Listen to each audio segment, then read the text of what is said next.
Hi guys! Welcome to my video. Magbibideo ako ngayon kasi mag-isa lang ako sa bahay. Kakauwi ko lang kagabi. Tapos ang kalat-kalat. Although hindi naman kami naglilinis araw-araw. Yung mukha ko. Nangyari dyan. Hindi kami naglilinis araw-araw at kasi may mga trabaho kami. Ako naman, minsan lang umuwi kasi nagstay na ako doon sa business namin. And then, ngayon, nandito ako sa bahay para maglinis.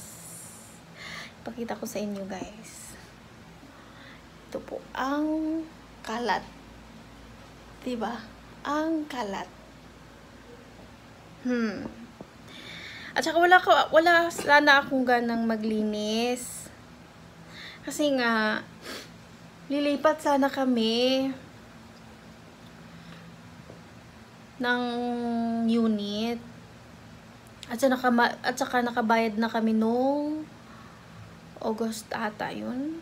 Last week o August.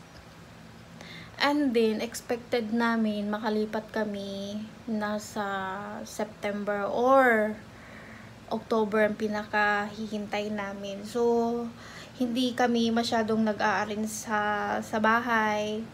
Nag-a-arrange ng mga ano-ano. Kasi nga lilipat kami. So, although naglilinis naman kami, pero hindi araw-araw. Kasi nga lilipat kami. At saka wala na akong ganang mag-ayos kasi nga lilipat. Syempre, kalkalina na naman kasi lilipat kami. So, ayun. Nung late na namin nalaman na yung nakuha namin na condo, may problema. Unit pala. Yung nakuha namin na unit, may problema. Ang problema daw is, ang dami daw penalty, mga penalties na ng dating owner. So, hindi namin alam. Sabi na ganun. Basta lang ibibenta yung dating owner kasi hindi na daw kaya. So kami ang second buyer. So ayun, nakapagbigay na kami ng pera agad-agad. Hindi naman siya agad-agad kasi nga it takes days din. Kasi yung mga papel, papers, okay naman siya. At saka nagmi-meeting kami doon sa dating owner ng unit. Nagkapirmahan. Okay naman siya. Akala namin makalipat na kami. So, late lang namin na nalalaman na yung unit palang nakuha namin may problema sa dating owner. Na parang hindi din ata niya alam or alam nila na wala namang sinasabi sa amin. Hindi ko alam yun.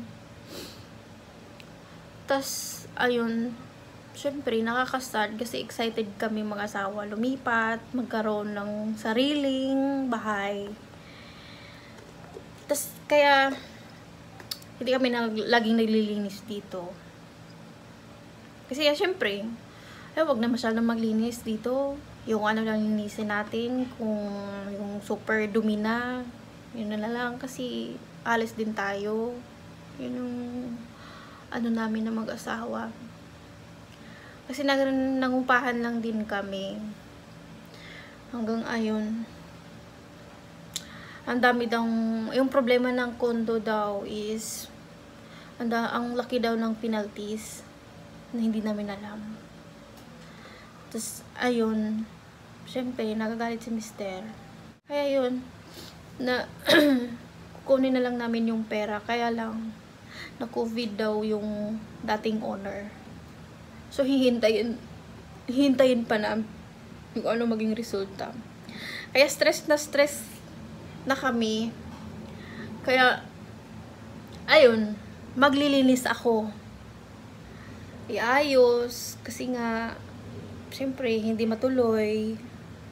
Hihintay na naman. Hindi ko alam kung kailan. Hindi namin alam kung kailan. At saka yung pera namin, hindi namin alam kung makuha ba namin buo. Nakaka-stress. Kaya maglilinis na ako. So, ayan, ang linisan ko is magsimula ako sa kwarto. Magsimula ako sa kwarto.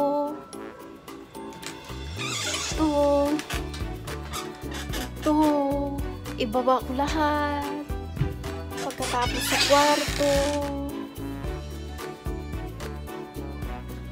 Pagkatapos sa kwarto, yung sala naman. Tsaka yung bodega. Kalat. Actually, hindi ko alam kung saan ako magsisimula eh. Parang na, ang gulo-gulo. Eto. Diyos ko, hindi ko alam kung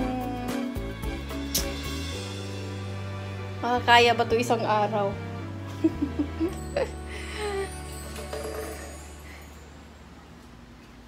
So, magsimula na ako. Sorry ass DJ.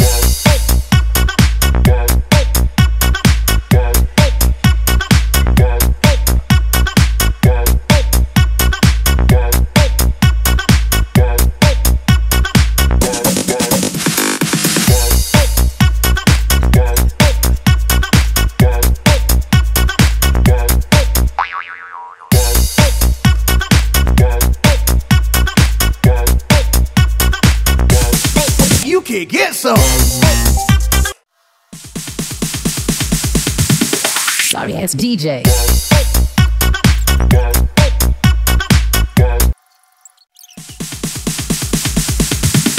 Sorry ass DJ.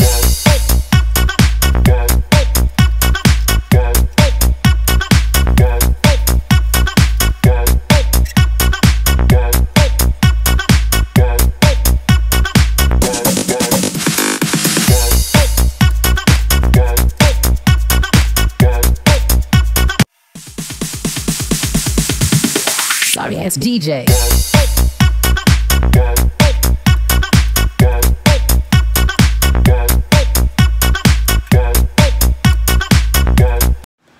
So, ayan guys. Tapos na po ko maglinis ng bahay. Lahat-lahat.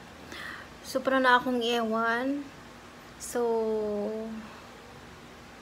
para na talaga akong ewan. So, maliligo na ako. Para makapag-relax na. Bye! Thank you for watching. Bye guys! Thank you for watching to my vlog.